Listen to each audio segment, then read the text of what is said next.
आरक्षणाच्या मुद्द्यावरती कटुता निर्माण करण्याचं, हिंसात्मक वळण देण्याचं काम 2014 नंतर घडलेलं आपण ह्या संबंध महाराष्ट्रामध्ये बघतोय. जसं जसं भाजपची जनमानसातली प्रतिकात्मक त्यांचं जे ढागाळत चालली त्यांची प्रतिमा, त्या अनुषंगानं भाजपला आणि भाजपच्या वोट बँकेला हे गरजेचं आहे. केंद्रामध्ये बहुमत आहे, राज्यामध्ये त्यांचं बहुमत होतं आहे, तर आरक्षण देण्याचा चेंडू वाढला आहे. कुठं मराठा समाजाच्या समन्वयकांना चंद्रकांत पाटील आणि फडणवीसांनी बोलवून पैशाचे पॅकेज देण्याचा प्रयत्न केला. त्या क्लिप्स व्हायरल झाल्या, ऑडिओ व्हिडिओ, त्याची आम्ही सत्यता पडताळली.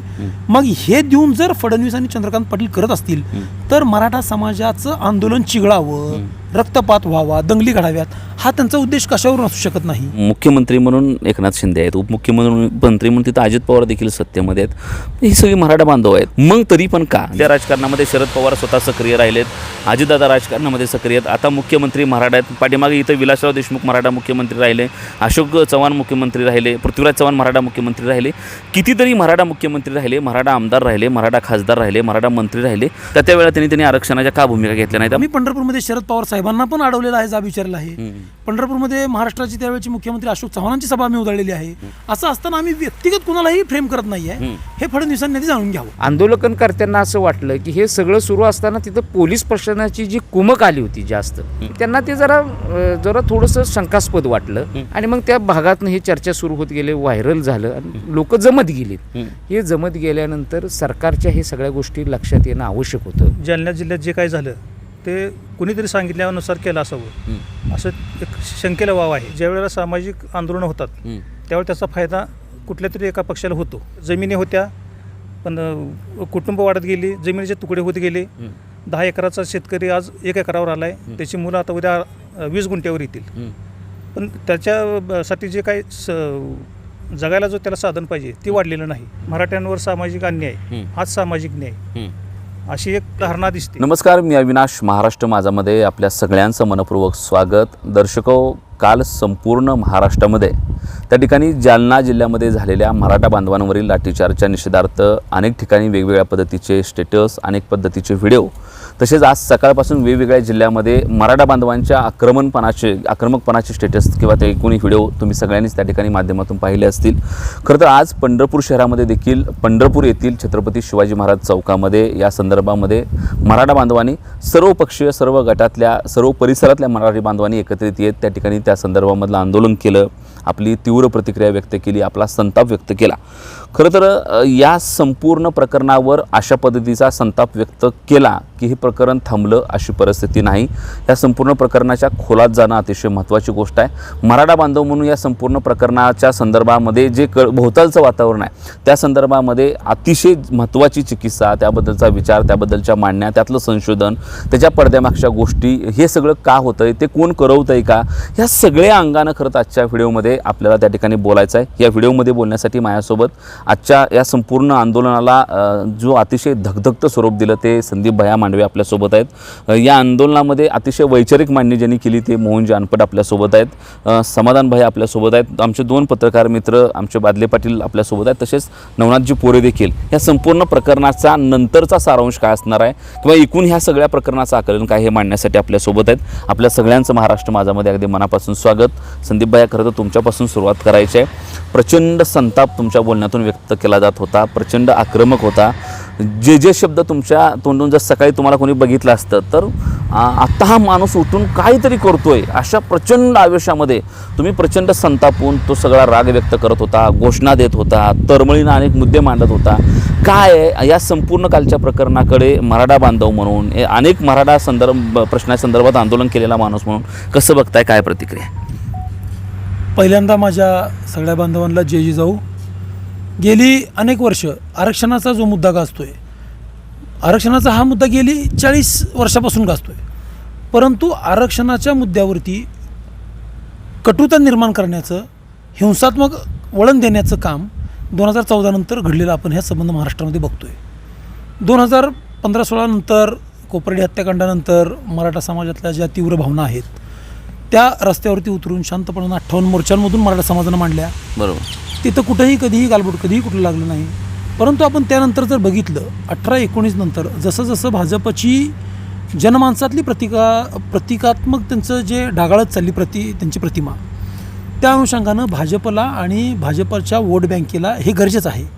सातत्यानं महाराष्ट्र पेटला पाहिजे. महाराष्ट्रच काय, जिथं जिथं भाजपची सत्ता येत नाही तिथं तिथं भाजपचा डाव असाच राहतो की प्रत्येक तिथल्या असणाऱ्या समाजामध्ये तिथल्या संवेदनशील मुद्द्यांवरती आंदोलनं घडवायची, तिथं वातावरण चिघळवायचं, त्या राज्यात कायदा व सुव्यवस्था बिघडवायची.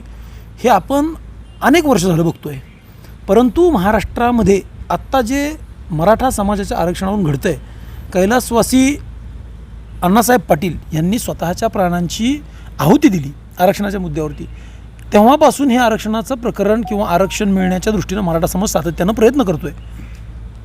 आरक्षण 2012ला मिळालं, परत कोर्टात गेलं, कोर्टात टिकलं नाही, परत आलेल्या 14-19च्या सरकारनं दिलं, ते परत टिकलं नाही, परत 19-21च्या सरकारनं दिलं, ते परत सुप्रीम कोर्टात आता पेंडिंग आहे. आता आलेलं हे सरकार आणखी ते देण्याचं आम्ही सुरुवात करतो आहे. म्हणजे सातत्यानं मराठा समाजाला आरक्षण हा मुद्दा आम्ही वारंवार मांडतो आहे की केंद्रामध्ये बहुमत आहे, राज्यामध्ये त्यांचं बहुमत होतं आहे, तर आरक्षण देण्याचा चेंडू अडला आहे कुठं. हे सरकार करू शकतं, मग केंद्रातलं असू द्या राज्यातलं असू द्या, परंतु वारंवार चेंडू सुप्रीम कोर्ट आणि हायकोर्टाच्या कोर्टामध्ये ढकलायचा आणि न्यायव्यवस्थेवरती ढकलून द्यायचा. हीच न्यायव्यवस्था. इतर प्रकरणांमध्ये सरकार हस्तक्षेप करून ते निर्णय तात्काळ घेऊ शकतात, परंतु मराठा समाज हा महाराष्ट्रामध्ये 55% आसपास असतानाही महाराष्ट्र समाजातल्या मराठा समाजाला आरक्षणाची गरज असताना, आर्थिक निकषावर असेल गरज असताना सुद्धा सरकार त्याच्यामध्ये डोळे झाक करते. याला फक्त आणि फक्त भाजपला त्यांची प्रतिमा उजाळून घ्यायची आहे. आपण गेल्या अनेक वेळा बघितलं असेल, मराठा समाजाची आंदोलनं झाली की इतर समाजामध्ये हे भाजपवाले किंवा जे विघ्न संतोषी लोक आहेत हे वोट बँक मिळवण्यासाठी गाठ घालतात. आपण जर गेल्या अनेक इलेक्शन्समध्ये बघितलं असेल, मराठा समाजाची आंदोलनं झाली, त्या ठिकाणी ओबीसीची वोट बँक मिळवायचा प्रयत्न या भाजपवाल्यांनी केला. आत्ताही परिस्थिती तीच आहे. गेल्या वर्षी केलेला सत्ता पाडायच्या खेळामुळं भाजपाची अवस्था मलिन आहे. आत्ता परत तीच अवस्था त्यांची झालेली आहे. केंद्रामध्येही आपण बघितलं तर 14 ते 15 राज्यामध्ये त्यांची प्रतिमा अतिशय घाणेरडी आहे. एका बाजूला आपण बघतोय शरद पवार साहेब आहेत, यांची प्रतिमा कुठंतरी मराठा समाजामध्ये डागाळली जावी आणि त्याचा फायदा भाजपला व्हावा, हीच एक नीच पद्धतीच्या राजकारणातला डाव आहे. आणि तो साध्य करण्यात वारंवार भाजपचे मग फडणवीस असतील, अन्य त्यांचे काही सहकारी असतील, हे आपल्यातल्या अभ्यास न करणाऱ्या काही वृत्तीच्या लोकांमुळं आणि नेत्यांमुळं त्यांना ते शक्य होतं. हे कुठंतरी थांबलं पाहिजे. खरं तर हे सगळं होत असताना जरी आज तुम्हीच म्हणाला की मुख्यमंत्री म्हणून एकनाथ शिंदे आहेत, उपमुख्यमंत्री म्हणून तिथं अजित पवार देखील सत्तेमध्ये आहेत, ही सगळी मराठा बांधव आहेत, यांना मराठा प्रश्नांची जाण असलेली ही सगळी मंडळी आहेत, मराठा कुटुंबांमधनं येत आहेत, शेतकरी कुटुंबांमधनं ही सगळी मंडळी येत आहेत. मग तरी पण का जर हा एकतर्फी जर भाजपवरच फक्त आरोप करायचा असेल की भारतीय जनता पार्टी आरक्षणाचं राजकारण करतात, तर मग इतक्या वर्ष इथल्या राजकारणामध्ये शरद पवार स्वतः सक्रिय राहिलेत, अजितदादा राजकारणामध्ये सक्रिय आहेत, आता मुख्यमंत्री मराठा आहेत, पाठीमागे इथं विलासराव देशमुख मराठा मुख्यमंत्री राहिले, अशोक चव्हाण मुख्यमंत्री राहिले, पृथ्वीराज चव्हाण मराठा मुख्यमंत्री राहिले, कितीतरी मराठा मुख्यमंत्री राहिले, मराठा आमदार राहिले, मराठा खासदार राहिले, मराठा मंत्री राहिले. असं सगळं असून देखील राष्ट्रवादी काँग्रेसचं सरकार किती वर्ष इथं सत्तेमध्ये राहिलं. असं असताना पण फडणवीसांच्या शिवाय राजकारणाच्या केंद्रस्थानी असलेल्या मराठा प्रबळ नेत्यांनी का बरं राजकारणासाठी प्रयत्न केले नाहीत? कारण जर आपण फडणवीसांवर जातीच्या अंगानं जर आरोप करू किंवा पक्षाच्या अंगानं, तर इथं ह्यांना पण ह्या फ्रेममध्ये कुठे तर आणावं लागेल की ही माणसं ही सत्ता केंद्रामध्ये तिथं होती, तर त्यावेळेला त्यांनी आरक्षणाच्या का भूमिका घेतल्या नाही. त्या मराठा समन्वयक म्हणून काय वाटतं? जरूर मी तुमच्या मताशी सहमत आहे. मी एकट्या फडणवीसांना दोष देत नाही. आपण जो मुद्दा मांडला की इतके वर्ष, अनेक वर्ष मराठा समाजाचे मुख्यमंत्री होते, सत्तेत होते, सत्ता होती, हे तुमचा मुद्दा अतिशय रास्त आहे. परंतु मराठा समाज हा आजपर्यंत मोठा भाऊ म्हणून या महाराष्ट्रामध्ये वावरत आलेला आहे. आपण जर घरात बघितलं, समजा एक 4 भावंड असतात आणि चार भावंडांना 1-2, 4 मुलं असतात. घरातला जो कर्ता पुरुष असतो, जो आपण खेडेगावात मालक म्हणतो किंवा कारभारी म्हणतो, तो कारभारी कधीही स्वतःच्या मुलाला लागणाऱ्या गरजा आधी लक्षात घेत नाही. भावंडांच्या पोराला, बहिणीच्या पोराला त्याला लागणाऱ्या गरजा आधी लक्षात घेतो आणि ते बघत बघत स्वतःचं पोरगं चहाची टपरी टाकून बसलंय का कुठं अधिकारी झालंय हा तो लक्ष देत नाही. तशाच पद्धतीनं आपल्या मराठा समाजातल्या बांधवातले जे काही मुख्यमंत्री झाले त्यांनीही इतर समाजाला जे काही आरक्षण दिलं, ओबीसींचं असेल, महिलांचं असेल, अन्य समाजातल्या घटकांचं असेल, आरक्षण देण्याचा प्रयत्न केला, आरक्षण दिलं. मग त्या धनगर समाजाला, मुस्लिम समाजाला, ओबीसी बांधवाले हे देत असताना मराठा समाजाच्या आरक्षणाची मागणी तेव्हापासून जोर धरते, हे निश्चित आहे. हे द्यायला पाहिजे तो हे निश्चित आहे. परंतु एखाद्याला दिल्यानंतर दुसऱ्याला द्यायला काही नाही अशी त्यावेळची परिस्थिती असू शकते. आपण जर बघितलं असेल मराठा समाजाच्या समन्वयकांना, तुम्ही परवा बघितलं असेल 1 वर्षापूर्वी सगळ्या क्लिप महाराष्ट्रावर व्हायरल झाल्या की चंद्रकांत पाटील आणि फडणवीसांनी बोलवून पैशाचे पॅकेज देण्याचा प्रयत्न केला. त्या क्लिप्स व्हायरल झाल्या, ऑडिओ व्हिडिओ, त्याची आम्ही सत्यता पडताळली. मग हे देऊन जर फडणवीस आणि चंद्रकांत पाटील करत असतील तर मराठा समाजाचं आंदोलन चिघळावं, रक्तपात व्हावा, दंगली घडाव्यात, हा त्यांचा उद्देश कशावरून असू शकत नाही. बर, याचिकाकर्ते जे आहेत ते सगळे फडणवीसांचे वर्गमित्र, फडणवीसांचे मित्र. कोण? केतन तिरोडकर असेल, ज्यांनी पहिली याचिका दाखल केली आरक्षणाच्या विरोधात, तो कोण आहे? केतन तिरोडकर यांचा लॉचा कलिग आहे. मग अशा काही जे आपण जसं म्हणतो पोलीस सुतावरून स्वर्ग गाठतात, तसे ह्या गोष्टी पण आपण अभ्यास केला पाहिजे. ठीक ठीक आहे. आपल्यासोबत मोहनजी अनपट आहेत. खरं तर अनपट साहेब, आज ह्या सगळ्या आंदोलनामध्ये अतिशय संयमी भूमिकेनं तरी देखील पोटतिडकीनं तुम्ही ह्या संपूर्ण प्रकरणामध्ये उभं होता. एकूण जर बघितलं, कालची घटना निषेधार्थच आहे. कुठल्याही परिस्थितीमध्ये अशा पद्धतीची घटना करणं ह्याचं कुणी त्याचं समर्थन करणार नाही. आरक्षण मांडण्याची भूमिका असेल, त्यामध्ये मतभेद असतील, त्याबद्दल न्यायालयीन लढाई असेल, त्याबद्दलचे बाकीचे मार्ग असतील, हे सगळं जरी असलं तरी अशा पद्धतीचा लाठीचार्ज कुणालाच मान्य नव्हता. तो आपल्या कुणालाच मान्य असायची देखील गरज नाही. परंतु त्याच्या पाठीमागचा जो सगळा इतिहास आहे तो इतिहास कसा समजून घेतला पाहिजे असं वाटतंय. इथं जो काल ह्या संपूर्ण प्रकरणानंतर चिडलेला वर्ग असेल, इथं कालच्या प्रकरणानंतर संतप्त झालेला तरुण असेल, याच्या सगळ्याच्या संतप्तपणाच्या पाठीमागचा बराच काळ आहे. बरंच पाणी पुलाखालीनं ते त्या संदर्भातलं वाहून गेले. त्या संपूर्ण काळाकडे कसं बघताय? खरं तर मराठा समाजाला आरक्षण मिळालं पाहिजे ही मागणी घेऊन अनेक वेळा वेगवेगळ्या पद्धतीनं समाजाच्या घटकातले लोक आंदोलन करत असतात. म्हणजे सुप्रीम कोर्टात आहे, ते न्यायालयीन प्रक्रियेत अडकले हे लोकांना माहीत आहे. निर्णय न्यायालय देऊ शकतं हे माहीत आहे, पण सरकारकडून साधी भोळी अपेक्षा असतील लोकांची, मायबाप, आणि ती वेगवेगळी समाजातली लोक आहेत. मग कोण वनवास यात्रा काढतंय, कोण मोर्चा काढतंय, कोण उपोषण करतंय, कोण जसं लोकांना सुचल. वेगवेगळे त्यात संघटना आहेत, त्यात राजकीय पाठबळ आहे नाही, ह्या सगळ्या घटना वेगवेगळ्या आहेत. त्याचाच भाग म्हणून जे जालन्यातलं आंदोलन उपोषणाचं सुरू होतं. खरं तर आंदोलनाला 8-10 कार्यकर्ते होते. आंदोलनाचा 6वा-7वा दिवस होता. आंदोलनकर्त्यांनी जे जिरगे पाटील म्हणून आहेत तिथले कार्यकर्त्यांची संवाद काही लोकांचे तिथल्या झाल्यानंतर त्यांच्याकडून जी माहिती आली ती, आणि ह्या सगळ्यामध्ये दरम्यान त्यांचं उपोषण सुरू होतं. या उपोषणाच्या दरम्यान त्यांच्याचं सरकारकडून संवाद सुरू होता. त्याच दरम्यान काहीतरी 8 तारखेला त्यांच्याकडं सरकार आपल्या दारी हा पण कार्यक्रम होता. आणि मग ह्यांचं उपोषण सुरू होतं, तर उपोषणाची त्यांची काही प्रकृती खालवायला लागली, तर त्यांना काही वैद्यकीय सेवा घेतली पाहिजे असा सरकारचा वतीनं आग्रह होता. त्यांनी पण तो मान्य केला. मग तो आंदोलनाच्या ठिकाणी घ्यावा का? तर हे सगळं सुरू असताना सरकार म्हणून तिथं प्रतिनिधी गेल्यानंतर आंदोलनकर्त्यांना असं वाटलं की हे सगळं सुरू असताना तिथं पोलीस प्रशासनाची जी कुमक आली होती जास्त, उपोषण त्याची किती असायला पाहिजे संख्या, उपोषण एखादं संपवायला, आंदोलन संपवायला किती असायला पाहिजे, त्यांना ते जरा थोडंसं शंकास्पद वाटलं. आणि मग त्या भागातनं ही चर्चा सुरू होत गेले, व्हायरल झालं आणि लोक जमत गेलीत.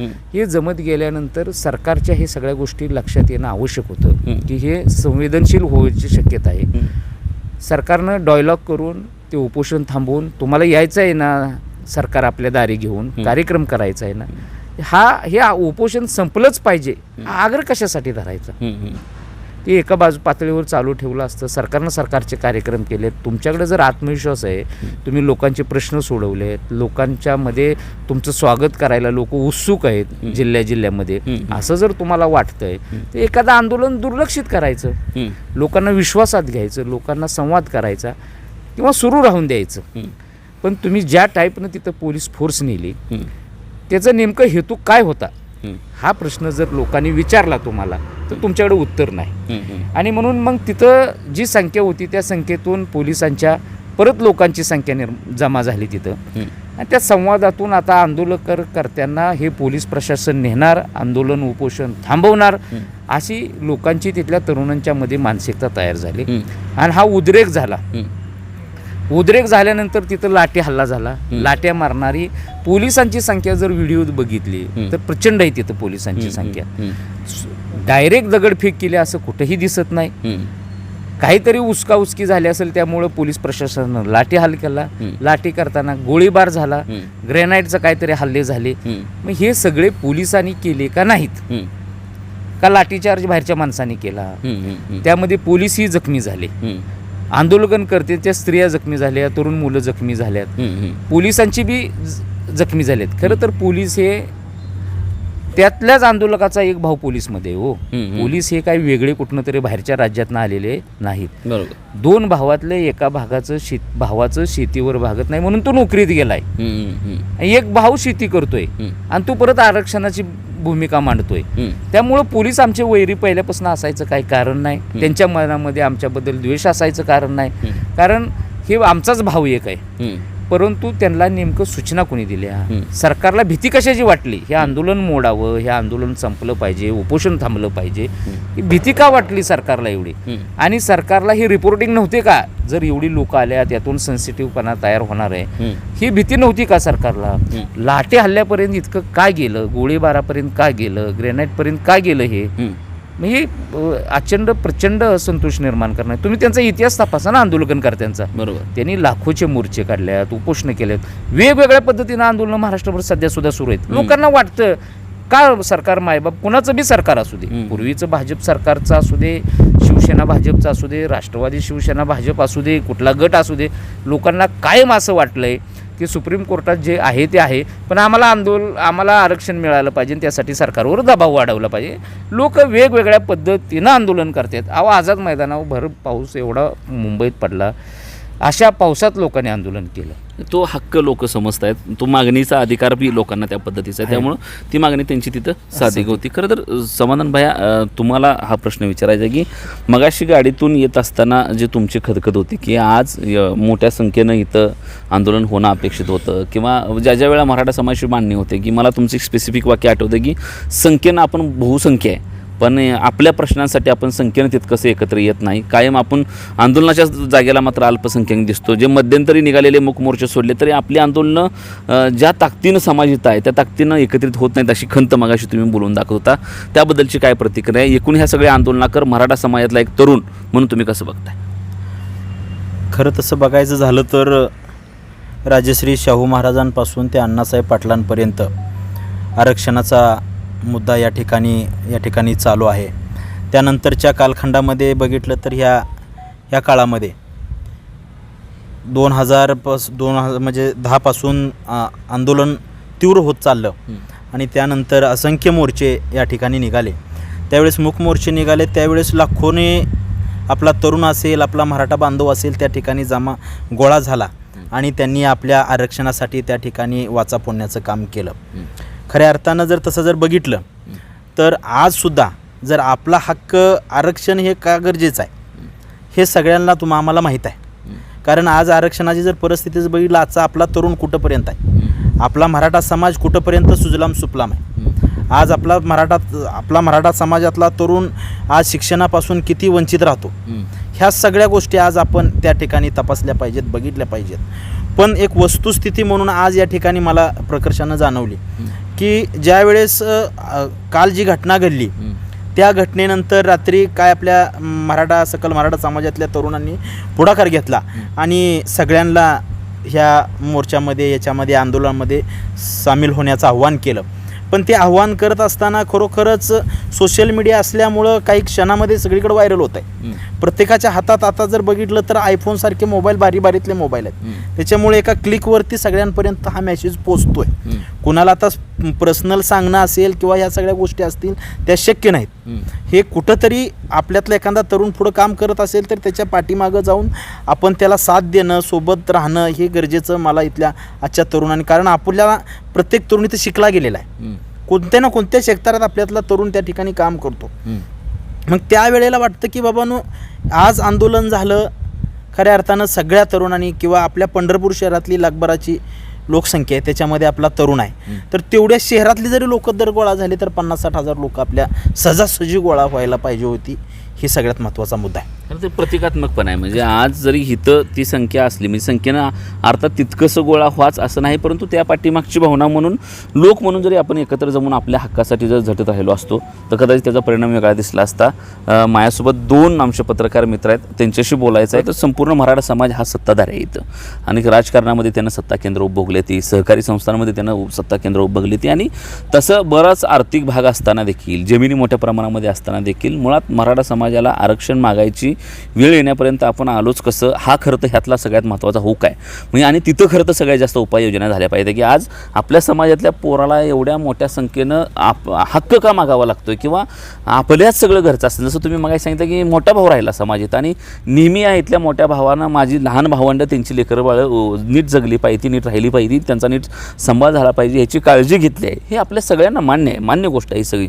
असं असताना देखील आज हा मोठा भाऊ असलेला, करता भाऊ असलेला, सगळं हातात असलेल्या समाजालाच आज हात का पसरावायची वेळ आली, याचं जर उत्तर इथल्या सामाजिक परिघात काम करणाऱ्या, आर्थिक क्षेत्रामध्ये काम करणाऱ्या, राजकारणामध्ये काम करणाऱ्या माणसानं जर शोधली असते तर कदाचित त्याचे परिणाम तितकेसे वेगळे दिसले असते. मला आज नेमकं हेच बोलायचं आहे की झालेल्या ह्या संपूर्ण प्रकरणामध्ये काय निरीक्षण आहे तुमचं एवढ्या वर्षाच्या पत्रकारितेतलं? कसं आहे, सामाजिक विषय ज्यावेळेला असतो त्यावेळेला कोणतीही शासन व्यवस्था तो विषय बळाचा वापर करून हाताळत नाही, तर संवेदनशीलपणे त्या विषयाकडे पाहिलं जातं. काल जालना जिल्ह्यात जे काय झालं ते कुणीतरी सांगितल्यानुसार केलं असावं असं एक शंकेला वाव आहे. शांततेनं आंदोलन चालू आहे आणि अशा वेळेला पोलीस मोठा फौजफाटा येतो आणि आंदोलनकाराच्या प्रकारे लाठीचार्ज करतो. देशात जे काही सध्या वातावरण बदलत आहे त्यामुळं अस्वस्थ असलेल्या एका शक्तीनं हे ठरवून केलेलं असावं असं वाटतं. त्याच्या पाठीमागं तो राजकीय पदर दिसतोय. हो, राजकीय बदल दिसतोय त्याच्या पाठीमागं. कारण निवडणुका अगदी आता 1 वर्षावर आलेल्या आहेत. दुसरी गोष्ट, काल मुंबईमध्ये जी मिटिंग झाली इंडिया आघाडीची त्याच्या संदर्भात थोडीशी चर्चा चालू होती. वातावरण सोशल मीडियावर, सगळ्या इलेक्ट्रिक मीडियावर एक असा फोकस त्या अँगलनं झाला होता. अशा परिस्थितीत लक्ष विचलित करण्यासाठी आणि महाराष्ट्रातलं एकूण सामाजिक सगळी जडणघडण बघितली तर ज्यावेळेला सामाजिक आंदोलनं होतात त्यावेळेला त्याचा फायदा कुठल्या तरी एका पक्षाला होतो. बरोबर. ह्याच्यातूनच अशा आंदोलनातच काही पक्ष उभा राहिलेत. तर त्याचा त्याच्या मागं हेतू असावा आणि ते बरोबर टायमिंग साधून त्यांनी हे कालची घटना केली असावी. तपासातून सगळं स्पष्ट पुढं होईलच असं पण वाटत नाही. का वाटत नाही? म्हणजे कारण एकूण आता सगळ्या देशातल्या प्रत्येक माणसाला शंका आहे सध्याच्या व्यवस्थेविषयी जे काय चाललंय ते. पण शक्यता अशी वाटते की हे ठरवून केलेलं असावं. जो प्रश्न मगाशी संदीप भैयाला विचारला तोच प्रश्न तुम्हाला आहे. सत्ता केंद्र आपल्याकडे राहिली, अनेक राजकीय पदं आपल्याकडे राहिली, अनेक मुख्यमंत्री मराठ्याचे राहिले. भाजपवर त्यांच्याबद्दल जरी एक शंकेची जागा आपण सोडली जे तुम्ही सगळेजण मागापासून मांडताय, तरी इतर पक्ष जे इथं प्रामुख्याने मराठा बहुल आहेत किंवा मराठा चेहरा असणार आहेत किंवा मराठ्यांचे पक्ष म्हणून देखील ओळखले जातात, ती देखील सत्तेमध्ये कुठेतरी केंद्रस्थानी होती. या सगळ्या मंडळींनी ह्या आरक्षणाचा तिढा मागेच का सोडवला नसेल किंवा ती सोडवण्यामध्ये मुख्य अडचण काय वाटते सगळ्यांना? ह्याच्यामागं ह्याच्यावर आजवर अनेक वेळा चर्चा झाली, मोठ्या प्रमाणात चर्चा झाली. जसे आरक्षणाचे आंदोलन सुरू झाले की हा विषय पुढे येतो की मराठा सत्तेत आहेत, मराठ्यांच्या संस्था आहेत, संघटना आहेत, तरी पण मराठा समाजाला ही वेळ का आली? ही वस्तुस्थिती आहे की मराठा समाज राज्यात बहुसंख्येनं आहे. आजपर्यंत बहुतांश मुख्यमंत्री हे मराठा समाजाचे राहिलेले आहेत. पण आता संदीप भैयाने जे सांगितलं की कारभाऱ्याला स्वतःसाठी फार काय करता येत नसते, तसं केलं तर त्याच्यावर आरोप होतात. आणि मराठा समाजात त्याच्यावर एक संस्कार आहेत की अगोदर भावांचं बघायचं मग स्वतःचं बघायचं.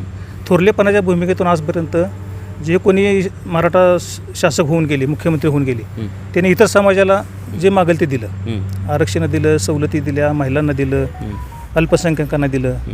पण त्यावेळेस मराठा समाजाला द्यायचं म्हणलं तरी त्याच्यावर पण शब्द आला असता की हे जातीसाठी केलं. त्या भूमिकेतून कदाचित नेतृत्वाला बचावात्मक भूमिका घ्यावी लागली असेल. दुसरी गोष्ट, मराठा समाज हा ग्रामीण भागात सर्वात मोठा घटक, तो सत्तेत होता अगदी ग्रामपंचायतीपासून विधानसभेपर्यंत. पण नंतर सत्तेत वाटेकरी वाढत गेली. दुसरी गोष्ट, जमिनी होत्या पण कुटुंब वाढत गेली, जमिनीचे तुकडे होत गेले. 10 एकराचा शेतकरी आज 1 एकरावर आला आहे, त्याची मुलं आता उद्या 20 गुंठ्यावर येतील. पण त्याच्यासाठी जे काही जगायला जो त्याला साधन पाहिजे ते वाढलेलं नाही. त्याच्यामुळे आजच्या युवकांमध्ये अस्वस्थता प्रचंड वाढलेली आहे. त्यामुळं आरक्षण हे असावं अशी समाजाची एक भावना आहे.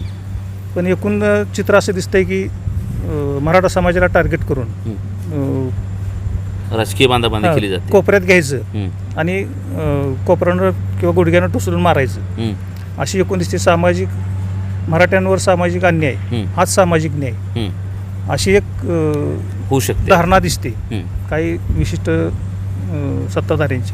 ठीक आहे. बादले पाटील आपल्यासोबत आहेत ह्या सगळ्या प्रकरणामध्ये. खरं तर तोच प्रश्न मला पुन्हा पुढे घेऊन जायचा आहे की आरक्षणाने सगळे प्रश्न सुटतील अशी परिस्थिती आहे का, आणि आरक्षणाची मागणी का करायची?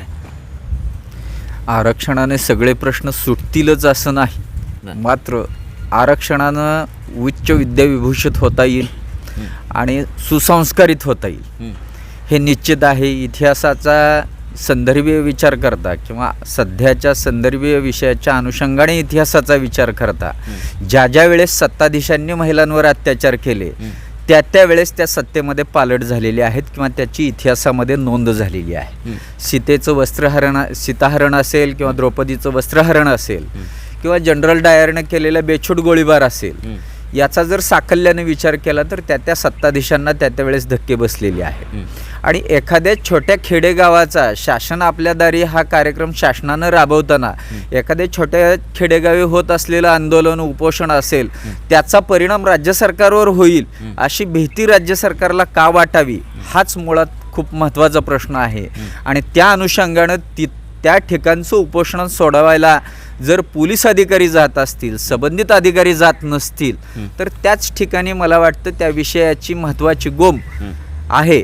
आणि जर असं होत असेल सत्ताधीशांनीच आपण वेगळ्या पद्धतीनं विचार करून आंदोलनाचाही वेगळ्या पद्धतीनं विचार करून 2016-17ची महाराष्ट्रातील आंदोलनं शांततापूर्ण झाली आणि आत्ताच मराठा आरक्षणाच्या आंदोलनाला गालबोट लावण्यासाठी त्या ठिकाणी पोलिसांनी स्वतःहून अन्याय अत्याचार करणं, हवेत गोळीबार करणं असेल, लाठीचार्ज करणं असेल, महिलांवर लाठीचार्ज करणं असेल, ते निश्चितच समर्थनीय नाही, निषेधार्ह आहे.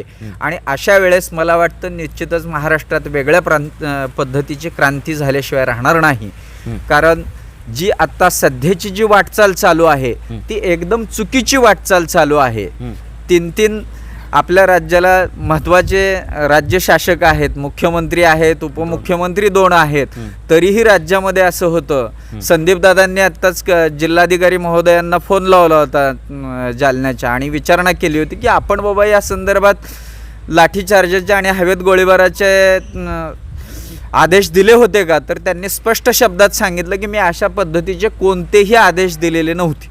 मग जर वरिष्ठांनी आदेश दिले नाहीत तर महिलांवर लाठीचार्ज होतो, हीच बाब खूप महत्वाची आणि निषेधार्थ आहे. शंका घ्यायला जागा आहे. शंका घ्यायला जागा ठीक आहे आहे, असं ठीक मला आहे, ठीक आहे, ठीक आहे. खरं तर मला शेवट भया तेच करायचं आहे की पहिलं तुम्ही काय तर सांगताय ते पूर्ण करा आणि मग शेवटचा प्रश्न. मला जाता जाता आपण जे मगा एक सांगितलं की फडणवीसांनाच फ्रेम केलं जाते का, तर ते अत्यंत चुकीच्या पद्धतीनं फडणवीस स्वतः फ्रेम करून घेत आहेत.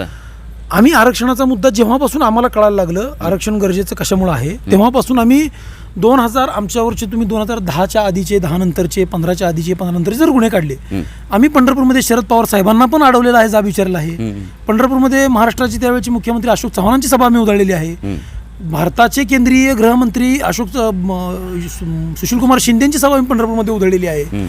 असं असताना आम्ही व्यक्तिगत कोणालाही फ्रेम करत नाही आहे, हे फडणवीसांनी जाणून घ्यावं. ठीक, ते स्वतः फ्रेममध्ये अडकून घेत आहेत. ठीक आहे. शेवटचा प्रश्न खरं तर भया विचारायचा आहे, अचानक लोकेशन का बदललं असं तुम्हाला वाटू शकतं की पाऊस पडायला लागला आहे म्हणून पुन्हा निवारायला उठून आलो. पुन्हा शेवटचा प्रश्न आहे की या संपूर्ण प्रकरणाचं उद्या काय होणार आहे? खऱ्या अर्थानं आम्ही कालपासून समाज बांधवांनी निर्णय घेतला. आज निषेध मोर्चा झाल्यानंतर आम्हाला बऱ्याच माता भगिनींचे फोन आले, अनेक जणांचे फोन आले की जसं काल फडणवीस म्हणाले की समन्वयकांनी गोटेमार केले म्हणे तिथं, तर आम्ही आता जिल्हाधिकारी महोदयांना, SP महोदयांना विनंती केली तशा आशयाचे काय आपल्याला व्हिडिओ असतील तर आम्हाला जरूर द्यावे.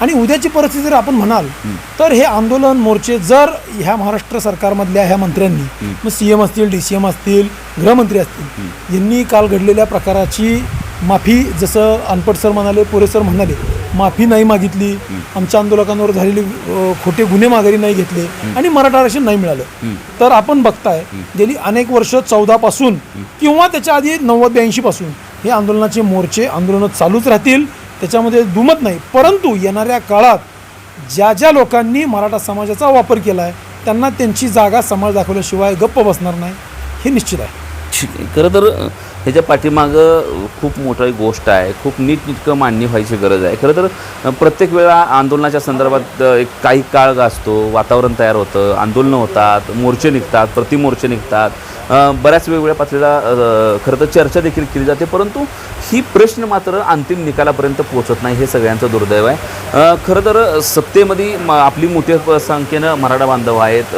केंद्रामध्ये सत्ता आहे, राज्यामध्ये सत्ता आहे. अशा वातावरणामध्ये देखील जर हा प्रश्न निकाली निघत नसेल, कारण बरेच मोठे मूक मोर्चे झालेत, बरीच आंदोलनं झालेत, बरेच जणांनी आपल्या प्राणाची आहुती दिली आहे, ह्याच्यानंतर देखील एखाद्या समाजाचा जो समाज इथला मुख्य समाज आहे, ज्या समाजानं इथं नेहमी मोठ्या भावाची भूमिका बजावली आहे, ज्या समाजानं इथं आपले आधी दुसऱ्यांचा विचार केला आहे, मगाशी नवनाथ पोले सर म्हणाले, मोहन अनपट सर म्हणाले, संदीप भैया म्हणाले, तसं कारभारी म्हणून जबाबदारी पार पाडत असताना कुठेही मी सगळं वरबडून खातो अशी भूमिका न दाखवता सगळ्याला सगळे मिळालं पाहिजे हा मोलाचा मोठेपणाचा विचार जर इथल्या समाजानं केला असेल, तर त्या विचाराची कुठंतरी बांधिलकी, त्या विचाराचं कुठंतरी कर्तेपण मोठेपण समजून घेऊन इथल्या सरकारमध्ये असलेल्या, इथल्या न्यायव्यवस्थेमध्ये असलेल्या लोकांनी हा प्रश्न जितका लवकर निघेल तितका निकालात काढणं गरजेचं आहे. कारण हा इथल्या मराठा समाजातल्या तरुण पोरांचं, शिक्षित पोरांचं, शिकू पाहणाऱ्या पोरांचं, नोकरीची स्वप्न बघणाऱ्या पोरांचं शेती क्षेत्र कमी होत चाललं आहे, त्याचं तुकडीकरण होतं आहे, त्याचं विभाजन होतं आहे. आज पूर्वी 5-10 एकराचा मालक घरामध्ये वाटण्या करत करत करत तो आज काही गुंठ्यांवर आला आहे, त्यातला मग घरातला एक भाऊ इथं आणि एक भाऊ नोकरीत,